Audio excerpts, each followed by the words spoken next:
You are listening to the AHO Radio Network with Outlier host John Krotec. My name is Jason Freebird Freeman, former professional boxer and mixed martial artist, cage fighter. On this special series, John and I will be discussing 4 boxing punches that helped shape my life. The jab, the cross, the hook, and the uppercut. If used effectively, these 4 boxing punches can shape your own life. Oh, by the way, my grandfather was Charles Manson, perhaps the most notorious cult figure in American history.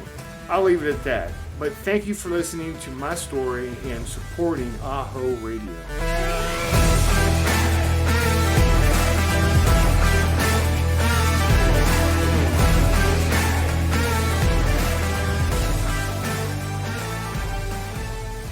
Hey, ladies and gentlemen, welcome back to the AHO Radio Network and our interview series, special episodes with Jason Freebird Freeman and his story of overcoming the legacy of his grandfather, Charles Manson, but also all the things that he had to overcome in his life with his punch series of overcoming trauma and legacies that we all have to deal with.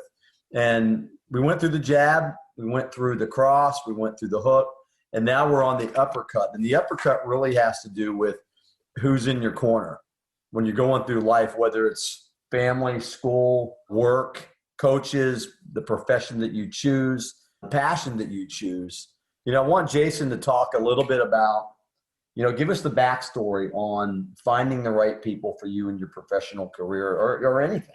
Yeah. Family, whatever you got going on. Tell us about some of the people in your life that made those impacts on you. Oh, the impact and knowing who's in your corner, I seen that back when I was in 4th to 5th grade with Coach Avery, when we first started Pee Wee football. Yeah. And every coach commits themselves to helping raise each child that's involved in that sport. And those are memories that our young generations coming up, they're going to remember. And that's what has put me in a place where I'm at now, is being that corner guy, being that cornerman for our program. And just knowing who was in my corner all my life just makes me understand and appreciate my family, my close friends. Yeah, well, there's a lot of times in life where you don't have the right people in your corner. And what we've talked about before is that people with a heart like yours who are really, their passion is to help other people by helping themselves first. And then, it seems like people like yourself, and I can relate, that there's people out there that are laying in wait for people like us to take advantage of us. Is there a plan that you have to overcome that? Or can you give us a personal story, Jason, where where something like that happened, where you didn't have the right person? Yeah, there's plenty of times, where you reach out to people that are in need, or people come to you for assistance in some way, and you share that, and you don't really have to go past sharing your experience with another person.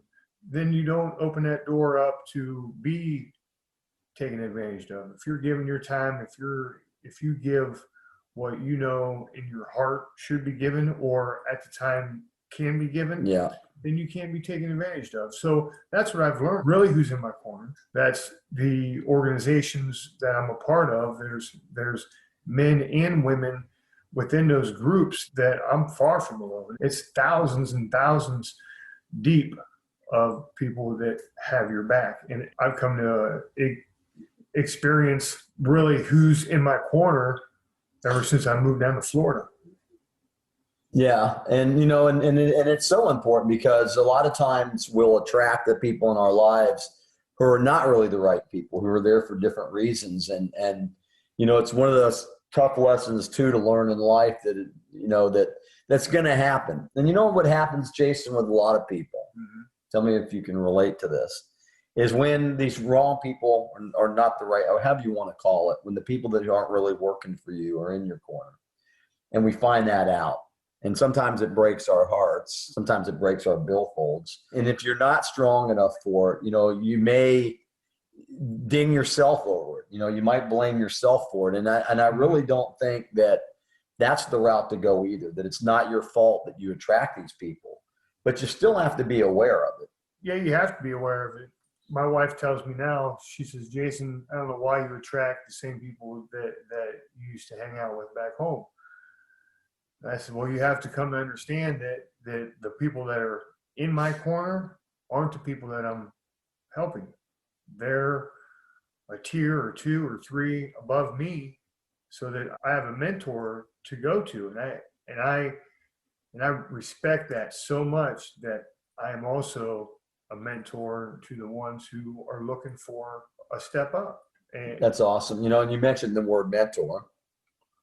And I personally believe that everybody needs a mentor. You can mentor others, but I also think that sometimes this journey in life, it requires us to find somebody that really cares about what we're doing. Do you have like a plan, or do you have a process that you use, or is it intuition?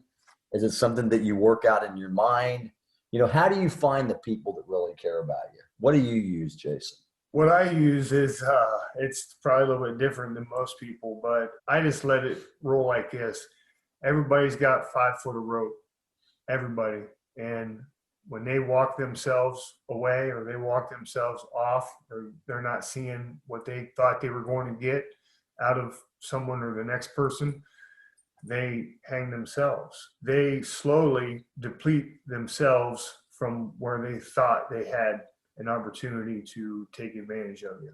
Right. Now, if you keep them around too long, and you've already saw that they want to use your coattail, use your name, use your club, your business to better help them, well, then now that's on you. So then you may have to ties yourself. But just people will tell you exactly what they are and what they want to do in the first 5 words that come out of their mouth. And I've seen it when a person says, okay, trust me, check this out. Well, you know what? No, but you bring something up. How many times have we met somebody like right off the bat, and the next thing you know, they're giving you their shtick. They just meet you. You just meet this person, and the next thing you know, they're trying to sell you something, or they're trying to get you involved in something that you really don't want to do, or you don't really have a clue about. How has dealing with things like that transformed you as a fighter?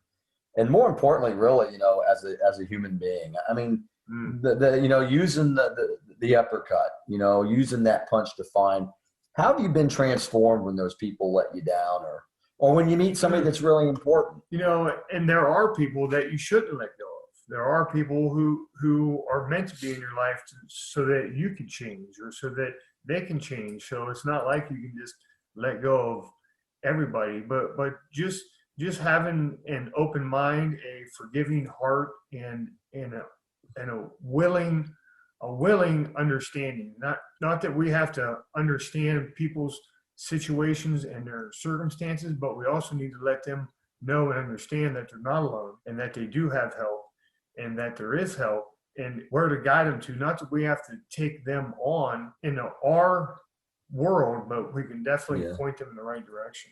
Yeah, absolutely. We've been having a great conversation, 8-part episode with Jason Freebird Freeman, who's the grandson of Charles Manson. We probably said it a few times on the show. Probably one of the most notorious cult figures in American history. And of course, the things that went along with that. I think it's pretty remarkable. We've heard personal responsibility. We've heard patience. We've heard perseverance. We've talked about anger. We've talked about friends and loyalty. We've talked about the sport of boxing and these 4 punches. The jab. The jab's decide to fight. The cross. Is dealing with your past. The hook. The hook's hitting your target. And the uppercut. Know who's in your corner. Yeah. So if you take those 4 punches into account and you apply them in your life, you're going to get to where you need to get to. Jason, let me ask you, how do people contact you? How do they find out more about the Frontline Warrior Community Outreach Program? Mm-hmm. And what do you see? I know I'm asking for a lot, but what do you see? One question at a time. Yeah. What do you see for yourself down the road? But how do people contact you? You can easily find us on Facebook at Frontline Warriors Boxing, and that's how you can reach me on a public page, maybe a semi-private page, but you can send a request. And there's other ways. The website? You guys got the website? No. Well, you need to get the website going, man. Yeah. Well, you can go to www.decidetofight.com and you could fill out the questionnaire and we'll get right back to you. What's the email address to? We'd have to call Grant on that one. No, okay. So www.decidetofight.com. Go to Facebook, the Frontline Warrior Community Boxing. I can tell you, Jason's got videos going on there all the time. Can you tell us a personal success story of somebody that you've had with the ministry? Yeah, just working with, we're a mobile ministry. Wherever we move to, wherever we go is where we're at. So we're consistently helping people and, of course, being mentored. So we're poured into and we don't let everything flow out to where we're empty. But what I truly see in the future is having a established youth center for the kids to come through and be trained up, be equipped to understand respect, determination, dedication, and how to apply these core values into their life and pour that into the life of the people around them. That's how we're going to change the next generation to come, and then the generation off that. It's a God-given gifts and talents that we have, and the passion that's on the inside of us that has to be cast on the generations next to us. The last thing we want to do is have someone that we know that's in our corner doing things that can alter the next generation's choices. So watch who's in your corner. I don't want someone working in my youth center that is helping train and doing cocaine or coming in half drunk. You got to know who's in your corner. You can't win a battle if you don't know who's on your team and you can't trust them. See, he keeps going back to the hook and how important that is to make sure that we do have the right people, because it's a reflection of who we are. I could never figure that out. I mean, it took me a while. My dad used to say, be careful who you're hanging out with. And I was always so rebellious, probably a little bit like you. Yeah. And always wondering why constantly, like your wife was asking you, you keep going back to the same trough. Why do you keep attracting the same people? Well, I wasn't using my hook. Think about it. Uppercut. Gosh, man, the uppercut. I keep, between the hook and the uppercut. Well, I'm using my hook now, but I wasn't using my uppercut. And so I'm telling you, I'm very impressed with what you've done and how you've applied these punches to your own life and overcoming the things in your life. So you got jab, cross, hook, uppercut. Jab, cross, hook, uppercut. Jab, cross, hook, uppercut. Yep. You can't go wrong with those moves, and if you believe in yourself and you surround yourself with the right people and God, which you hit upon, which is so very important to the whole process, whether we want to believe it or not, that's probably the key to all of this, is humbling ourselves before the Creator. Mm-hmm. So I got to say is, listen, man, Jason, it's been great having you on the show. It's been great spending time with you and hearing your story. I can tell you, man, we are proud of you. There's a lot of people whose lives that you will touch that we may never know. Mm-hmm. But I honestly believe that if you keep going the way that you're going and doing the things that you're doing, you can't help but find success.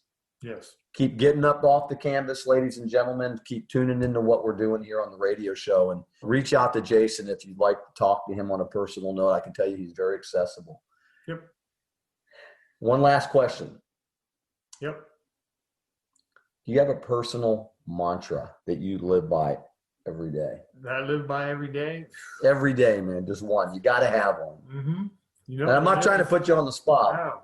If that sun hits your face while you're sleeping, you better have a good reason. Unless you work midnights, unless you're putting the grind in, no one else is going to grind the wheel for you. No one else is going to get up and build that fence for you. Nobody's going to get up, spread that gravel in your parking lot. Nobody's going to set your own ring up. Nobody's going to hang my bags in the backyard. Nobody's going to advertise and just bring kids into my facility. No one's going to, except for the energy that lays on the inside of me, that lays on the inside of you. All I ask is that you chase your passion and nothing else. You chase your passion and nothing else. I promise you, a better life will be coming for you tomorrow. And don't think that having a bad day means that your vision and that your target has went so far away that you can't retrieve it again. I'll just tell you one story. A couple weeks ago, we landed a big deal, thousands of dollars, and would have helped out for the next few months. Okay, I started banking on that, and I thought, no, Jason, don't put your eggs in that basket. That's one job, and it didn't go through. So did I let myself get wrapped up in all the hype of what could or should or might happen? No, I put my feet back on the pavement and I kept moving. That was one job that fell through. So all I ask is that you get up, but start to weed out the ones that you don't need and bring in the ones that you do. Build your team up. There you go, right from the horse's mouth or from the fighter's mouth. Mm-hmm. Decide to fight. Decide to fight. Put some sunshine on your face. Thanks, Jason. Thank you. God bless you, man. Thank you for listening to my Decide to Fight story. My name is Jason Freebird Freeman, the grandson of Charles Manson. I hope you join John and myself for another episode of Decide to Fight on AHO Radio, the place where we engage in real conversations without all the hype.